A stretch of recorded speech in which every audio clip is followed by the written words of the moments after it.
కాలయోగం YouTube channel వీక్షకులకు స్వాగతం.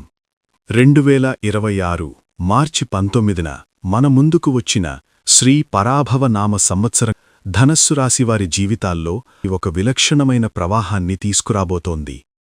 ఈ సంవత్సరం మీకు కేవలం ఫలితాలను ఇచ్చే కాలం మాత్రమే కాదు, మిమ్మల్ని మీరు కొత్తగా ఆవిష్కరించుకునే ఒక గొప్ప పాఠశాల.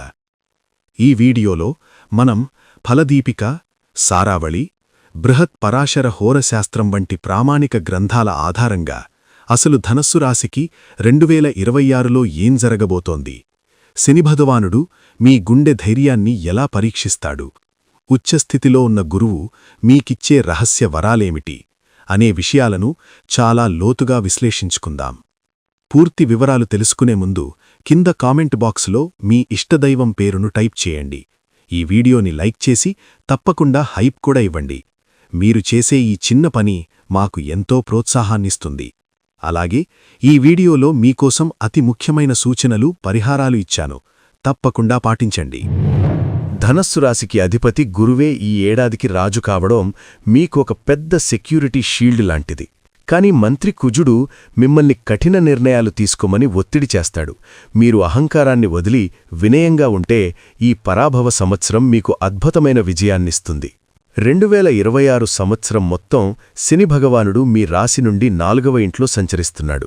జ్యోతిష్య పరిభాషలో అర్ధాష్టమ శని అంటారు. ఒక చిన్న ఉదాహరణ చెప్పుకుందాం. మనం చాలా వేగంగా కార్లో వెళ్తున్నప్పుడు అకస్మాత్తుగా ఒక స్పీడ్ బ్రేకర్ వస్తే ఎలా ఉంటుందో ఈ అర్ధాష్టమ శని ప్రభావం కూడా అలాగే ఉంటుంది. 4వ ఇల్లు అనేది మన సుఖస్థానం, మన ఇల్లు, మన మనశ్శాంతి. శని ఇక్కడ ఉండడం వల్ల మీరు మీ సొంత ఇంట్లోనే ఒక అపరిచితుడిలా ఫీలయ్యే అవకాశముంది. శని తన 7వ దృష్టితో మీ 10వ ఇంటిని చూస్తున్నాడు. దీనివల్ల ఆఫీస్లో వర్క్లోడ్ విపరీతంగా పెరుగుతుంది. మీరు 10 గంటలు కష్టపడితే 5 గంటల ఫలితం మాత్రమే కనిపిస్తున్నట్లు అనిపిస్తుంది. శని మీ రాశిని కూడా వీక్షిస్తున్నాడు.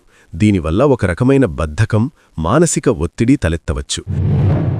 మీ రాశినాథుడైన గురువు ఈ ఏడాది 3 భిన్నమైన రూపాల్లో మీకు దర్శనమివ్వబోతున్నాడు. మొదటి దశ జూన్ 2 వరకు గురువు 7వ ఇంట్లో ఉంటాడు. ఇది మీకు బంగారు సమయం. పెళ్లికాని వారికి సంబంధాలు కుదరడం, వ్యాపారంలో భాగస్వాములతో మంచి సంబంధాలు ఏర్పడడం జరుగుతుంది. మీ మాటకి విలువ పెరుగుతుంది. రెండవ దశ జూన్ 2 నుండి అక్టోబర్ 31 వరకు. ఇక్కడ ఒక మలుపుంది. గురువు 8వ ఇంట్లోకి, అంటే కర్కాటక రాశిలోకి ప్రవేశిస్తాడు. అష్టమ గురువు సాధారణంగా కష్టమని అంటారు, కాని ఇక్కడ గురువు ఉచ్చస్థితిలో ఉన్నాడు. అంటే గురువుకి ఇది అత్యంత బలమైన స్థానం. దీనివల్ల మీకు ఆకస్మిక ధనలాభం కలిగే అవకాశముంది.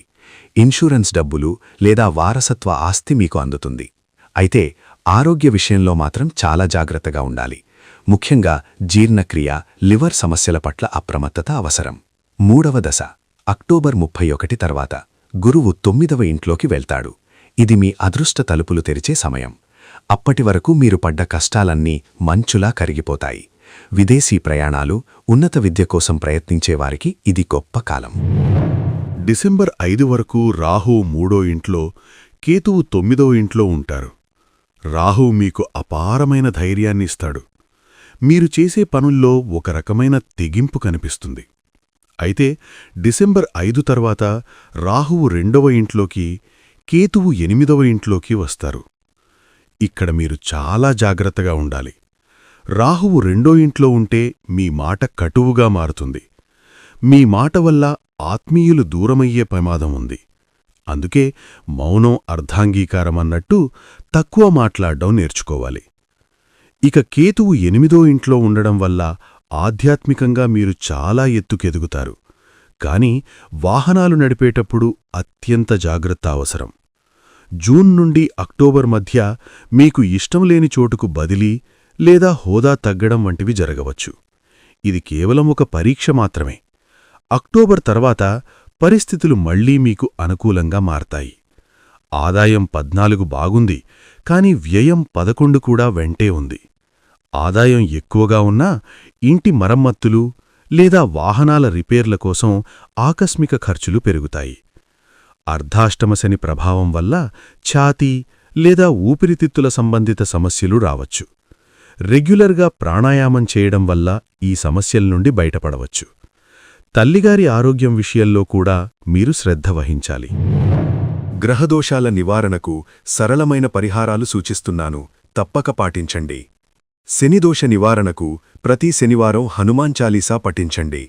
వీలైతే ఆంజనేయస్వామికి ఆకుపూజ చేయించండి. మీ కింద పనిచేసే పనివారికి గౌరవం ఇవ్వండి. వారికి చిన్న బహుమతులు లేదా స్వీట్లు పంచండి. ఇది శని భగవానుణ్ణి శాంతింపచేసే గొప్ప మార్గం. గురుగ్రహ శాంతికి గురువారం రోజున రావి చెట్టుకు నీరు పోసి ప్రదక్షిణ చెయ్యండి. జేబులో ఎప్పుడూ ఒక పసుపురంగు రుమాలుంచుకోండి. రాహుకేతువుల కోసం దుర్గాదేవికి కుంకుమార్చన చేయించడం లేదా వీధి కుక్కలకు ఆహారం పెట్టడం ద్వారా రాహుకేతువుల దుష్ప్రభావాలను తగ్గించుకోవచ్చు. ధనస్సు రాశి మిత్రులారా, ఈ పరాభవనామ సంవత్సరం మీకు కొన్ని సవాళ్లు విసిరినా అవి మిమ్మల్ని రాటుదేల్చటానికే అని నమ్మండి. జూన్ వరకు పరిస్థితులు బాగుంటాయి. ఆ తర్వాత అక్టోబర్ వరకు కొంత నిలకడగా ఉండండి. ఓర్పు, క్రమశిక్షణే మీ ఆయుధాలు. మరొక్క ముఖ్య విషయం మళ్లీ గుర్తు చేస్తున్నాను. కింద కామెంట్ బాక్స్లో మీ ఇష్టదైవం పేరును టైప్ చేయండి. ఈ వీడియోని లైక్ చేసి హైప్ కూడా ఇవ్వండి. మీరిచ్చే లైక్ మరియు హైప్ మాకు ఎంతో ప్రోత్సాహాన్నిస్తుంది. అలాగే మీ రాశి ఫలితాలు, పరిహారాలు ఎప్పటికప్పుడు మిస్ కాకుండా తెలుసుకోవాలంటే మన కాలయోగం ఛానల్ను ఇప్పుడే సబ్స్క్రైబ్ చేసుకోండి. పక్కనే ఉన్న గంట సింబల్ని కొట్టడం మర్చిపోవద్దు. సర్వే జనా సుఖినో భవంతు. మీ ప్రయాణం విజయవంతం కావాలని కోరుకుంటున్నాను. ఓం నమః శివాయ.